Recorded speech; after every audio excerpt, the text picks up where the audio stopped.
डिबो channel में आपका स्वागत है। प्राचीन शास्त्रों के कालातीत ज्ञान के लिए आपका प्रवेश द्वार। आज हम विष्णु पुराण की गहन शिक्षाओं में गहराई से उतरेंगे और ब्रह्मांडीय चक्र के चौथे और अंतिम युग कलयुग के रहस्यों को उजागर करेंगे। अंधकार के इस युग का मानवता के लिए क्या अर्थ है? यह हमारे जीवन को कैसे आकार देता है? और भगवान विष्णु इन चुनौतीपूर्ण समय में क्या उम्मीद देते हैं? पवित्र विष्णु पुराण के अनुसार कलयुग में भविष्यवाणियों, सबक और अंतिम मोचन का पता लगाने के लिए हमारे साथ जुड़े।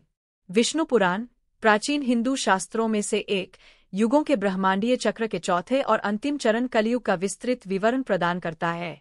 यह इस युग के दौरान नैतिक, आध्यात्मिक और सामाजिक पतन की एक ज्वलंत तस्वीर पेश करता है, साथ ही मोचन पहलुओं और धर्म की अंतिम बहाली में अंतर्दृष्टि प्रदान करता है। नीचे विष्णु पुराण पर आधारित एक विस्तृत व्याख्या दी गई है। 1. कलयुग की परिभाषा और अवधि। ब्रह्मांडीय समय सीमा।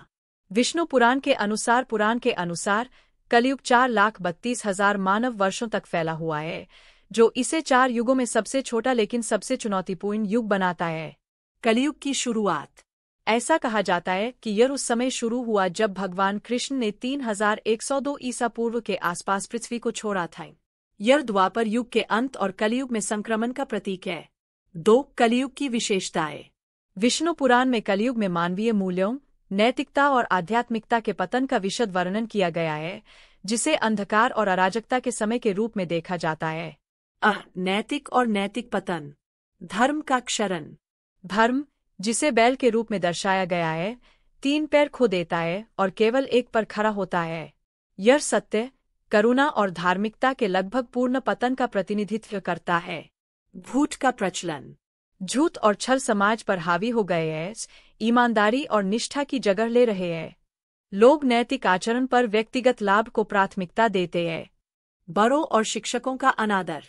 रिश्तों की पवित्रता खत्म हो जाती है। बड़ों और आध्यात्मिक शिक्षकों का अनादर किया जाता है और पारिवारिक बंधन कमजोर हो जाते हैं। आध्यात्मिक पतन। आस्था की कमी।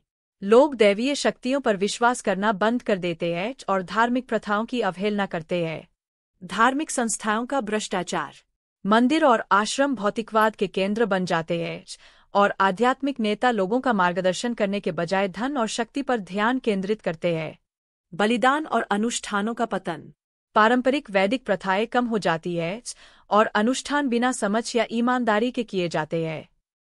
सामाजिक भ्रष्टाचार। भौतिकवाद और लालच।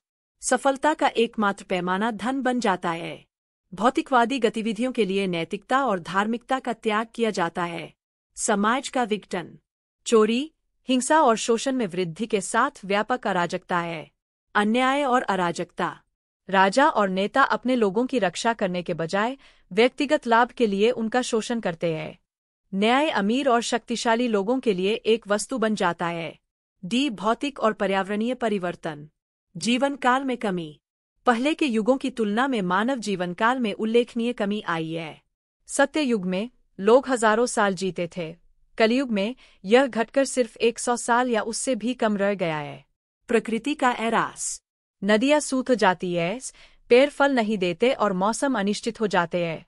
मानवीय लालच और उपेक्षा के कारण पर्यावरण को नुकसान पहुंचता है।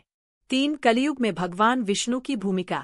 विष्णु पुराण कलयुग के दौरान भगवान विष्णु की सुरक्षात्मक और मुक्तिदायी भूमिका पर जोर देता है। धर्म का संरक्षण। भगवान विष्णु मानवता को धर्म के मार्ग पर वापस लाने के लिए विभिन्न रूपों में प्रकट होते हैं। कलयुग में भी संतों, शास्त्रों और दैवीय हस्तक्षेपों के माध्यम से उनकी उपस्थिति महसूस की जाती है। कल्कि अवतार। कलयुग के अंत में विष्णु के योद्धा अवतार कल्कि के रूप में अवतार लेने की भविष्यवाणी की गई है। कल्कि सफेद घोड़े पर सवार होकर और धधकती तलवार लेकर बुराई का नाश करेंगे, धर्म की पुनर्स्थापना करेंगे और अगले सत्य युग की शुरुआत करेंगे। कृपा और मुक्ति। कलयुग की चुनौतियों के बावजूद भगवान विष्णु मुक्ति के सरल मार्ग प्रदान करते हैं। पहले के युगों के विपरीत, जिनमें कठोर तपस्या की आवश्यकता होती थी, कलयुग में भक्ति और उनके नाम का जाप मोक्ष के लिए पर्याप्त है। 4. विष्णु पुराण में कलयुग के लिए भविष्यवाणियां। विष्णु पुराण कलयुग में होने वाली घटनाओं और परिवर्तनों के बारे में विस्तृत भविष्यवाणियां प्रदान करता है। सामाजिक और राजनीतिक भविष्यवाणियां। 1. नेतृत्व में भ्रष्टाचार। नेता अपने लोगों का शोषण करेंगे, सार्वजनिक कल्याण पर व्यक्तिगत धन को प्राथमिकता देंगे। 2. रिश्तों का क्षय। रिश्तों से प्यार और विश्वास गायब हो जाएगा। शादियां आसानी से टूट जाएंगी और परिवार बिखर जाएंगे। 3. संघर्ष और युद्ध। देश संसाधनों के लिए लड़ेंगे, जिससे व्यापक विनाश और पीड़ा होगी। बी. मानव व्यवहार। 1. स्वार्थ और लालच। लोग स्वार्थी उद्देश्यों से काम करेंगे, व्यापक भलाई की उपेक्षा करेंगे।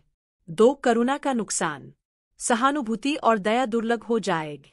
कमजोर और गरीबों का शोषण किया जाएगा। सी. पर्यावरणीय भविष्यवाणियां। 1. प्राकृतिक आपदाएं। भूकंप, बाढ़, सूखा और अकाल अक्सर आते रहेंगे। 2. संसाधनों की कमी। प्रकृति के अत्यधिक दोहन से संसाधनों की कमी होगी, जिससे सभी जीव प्रभावित होंगे। 5. मुक्ति और आध्यात्मिक अवसर। यद्यपि कलयुग चुनौतियों से भरा हुआ है, लेकिन विष्णु पुराण इसके अनूठे लाभों पर प्रकाश डालता है। मोक्ष का सरल मार्ग, पवित्र नाम का जाप। कलयुग में भगवान विष्णु का नाम जपना या ओम नमो भगवते वासुदेवाय जैसे मंत्रों का जाप करना मुक्ति का सबसे आसान मार्ग माना जाता है। अनुष्ठानों पर भक्ति। भगवान विष्णु या ईश्वर के किसी भी रूप के प्रति शुद्ध भक्ति कर्म चक्रों पर विजय पाने के लिए पर्याप्त है। आध्यात्मिक ज्ञान की सुलभता। विष्णु पुराण, भगवद गीता और श्रीमद् भागवतम जैसे पवित्र ग्रंथ कलयुग के अंधकार के बीच भी लोगों का मार्गदर्शन करने के लिए उपलब्ध है। सी. ईश्वरीय कृपा। कलयुग में भगवान विष्णु की कृपा असीम मानी जाती है और आस्था का एक छोटा सा कार्य भी अपार आध्यात्मिक पुरस्कार दे सकता है। 6. कलयुग का अंत और सत्य युग की शुरुआत। विष्णु पुराण कलयुग की परिणति को घोर अराजकता और नैतिक दिवालियापन के समय के रूप में वर्णित करता है। हालांकि यह एक नए युग की शुरुआत की भी भविष्यवाणी करता है। बुराई का विनाश। कल्कि अवतार दुष्टों का नाश करेगा और पृथ्वी को शुद्ध करेगा। धर्म की पुनर्स्थापना। सत्य युग के 7 युगों का चक्र फिर से शुरू होगा, जो सत्य, सद्भाव और आध्यात्मिक ज्ञान का युग होगा। 7. कलयुग से सबक। विष्णु पुराण सिखाता है कि कलयुग चुनौतियों से भरा है, लेकिन यह आध्यात्मिक विकास का अवसर भी है। इस युग के संघर्ष व्यक्तियों को भीतर की ओर मुड़ने और दिव्य मार्गदर्शन प्राप्त करने के लिए प्रेरित कर सकते हैं। मुख्य बातें। 1. सबसे अंधकारमय समय में भी भगवान विष्णु की भक्ति मुक्ति की ओर ले जा सकती है। 2. समय की चक्रीय प्रकृति हमें याद दिलाती है कि कोई भी चरण, अच्छा या बुरा, स्थायी नहीं है। 3. मानवता में प्रतिकूल परिस्थितियों में भी धर्म को बनाए रखने की शक्ति है। निष्कर्ष। विष्णु पुराण में वर्णित कलयुग परीक्षण और परिवर्तन दोनों का समय है। यह मानवता को अंधकार से बाहर निकलने की चुनौती देता है, साथ ही भक्ति और दैवीय हस्तक्षेप के वादे के माध्यम से आशा प्रदान करता है। भगवान विष्णु की शिक्षाएं एक मार्गदर्शक प्रकाश के रूप में काम करती है, जो हमें याद दिलाती है कि अराजकता के बीच भी सत्य और मुक्ति का मार्ग हमेशा खुला रहता है। कलयुग के गहन पाठों को समझकर हम खुद को धर्म के साथ जोड़ने का प्रयास कर सकते हैं और ब्रह्मांडीय व्यवस्था के नवीनीकरण की घोषणा करते हुए कल्कि के अंतिम आगमन की तैयारी कर सकते हैं। विष्णु पुराण में वर्णित कलयुग की इस गहन खोज में हमारे साथ शामिल होने के लिए आपका धन्यवाद। हमें उम्मीद है कि प्राचीन ज्ञान की इस यात्रा ने आपको बहुमूल्य अंतर्दृष्टि और भगवान विष्णु की शाश्वत शिक्षाओं से जुड़ाव की भावना प्रदान की है। यदि आपको यह सामग्री सार्थक लगी, तो कृपया वीडियो को लाइक करें, इसे उन लोगों के साथ साझा करें जिन्हें इससे लाभ हो सकता है, और शास्त्रों से अधिक आध्यात्मिक ज्ञान और आकर्षक कहानियों के लिए डिबो चैनल की सदस्यता लें। हमारे नवीनतम अपलोड के साथ अपडेट रहने के लिए घंटी आइकन को दबाना न भूलें।